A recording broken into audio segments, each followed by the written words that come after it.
के द्वारा हो रही हैं।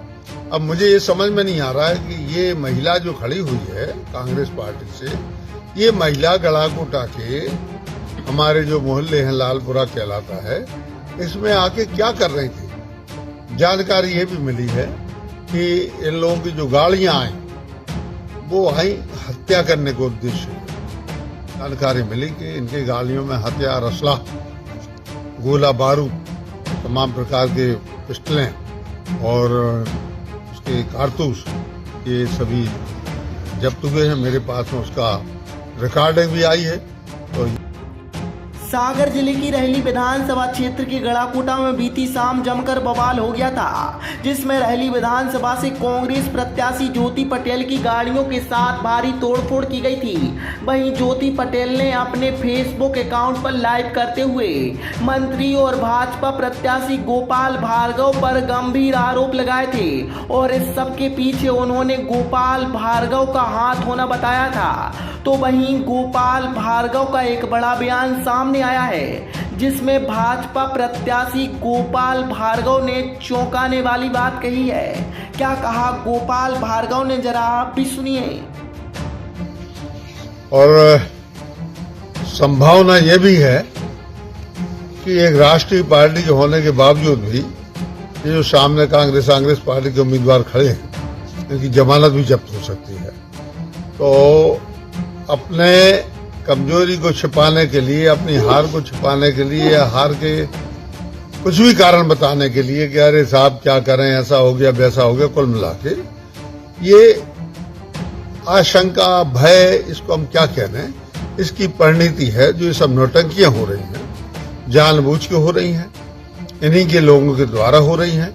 अब मुझे ये समझ में नहीं आ रहा है कि ये महिला जो खड़ी हुई है कांग्रेस पार्टी से, ये महिला गला को टाके हमारे जो मोहल्ले हैं लालपुरा कहलाता है, इसमें आके क्या कर रही थी। इसके जो ये दोस्त हैं जिनके साथ इसकी फोटो वगैरह हैं, ये महिला जो है, कैसी फोटो है, सब वीडियो में है, ये महिला वहां से या इनके वो भी जो किसी गांव, चोरा ओरा गांव है, उसके मित्र हैं, यहाँ पे आके क्या कर रहे थे हमारे नगर में, समझ में नहीं आ रहा है।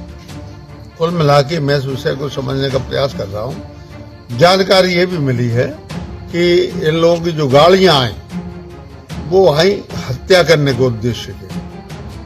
किसी व्यक्ति की हत्या करनी थी, उसके बारे में बाद में खुलासा करूंगा, पुलिस खुलासा करेगी। इतना कहना चाहता हूं कि ये हार से उपजी निराशा जो है उसी की परिणति है और ये सब नौटंकियां, नाटक हो रहे हैं, इसके अलावा कुछ भी नहीं है।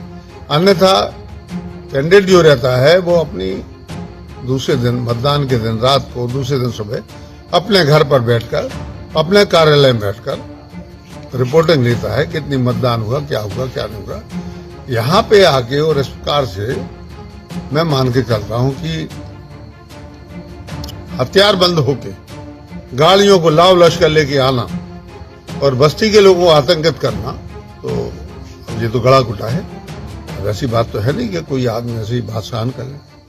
तो मुझे जानकारी मिली, मैं तो अभी घर पे ही था, अभी बाहर निकला हूँ रात को, तो मुझे जानकारी मिली कि इनकी गाड़ियों में हथियार, असला, गोला बारूद, तमाम प्रकार के पिस्टलें और उसके कारतूस, ये सभी जब्त हुए हैं। मेरे पास में उसका रिकॉर्डिंग भी आई है।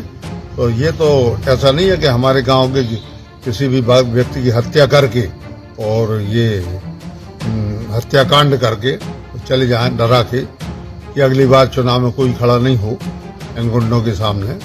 तो ये तो मैं मान के चलता हूं कि ये एक बात और है मुझे दिमाग में आ रही है, हो सकता है ये मेरी हत्या की कोशिश कर रहे हो, क्योंकि यदि मेरी हत्या हो जाएगी तो उपचुनाव हो जाएगा और इनकी विजय प्राप्त हो जाएगी। ये भी एक बार संभावना 1%। तो मैं कहना चाहता हूं कि पुलिस इस बात की बारीकी से तस्दीक करे कि यहाँ किस उद्देश्य, किस कारण से लाव लश्कर के साथ हथियार लेके इस गड़ाकोटा नगर में आए थे। तो मैं जानना चाहता हूं, इसके बाद ही बाकी बातें करें।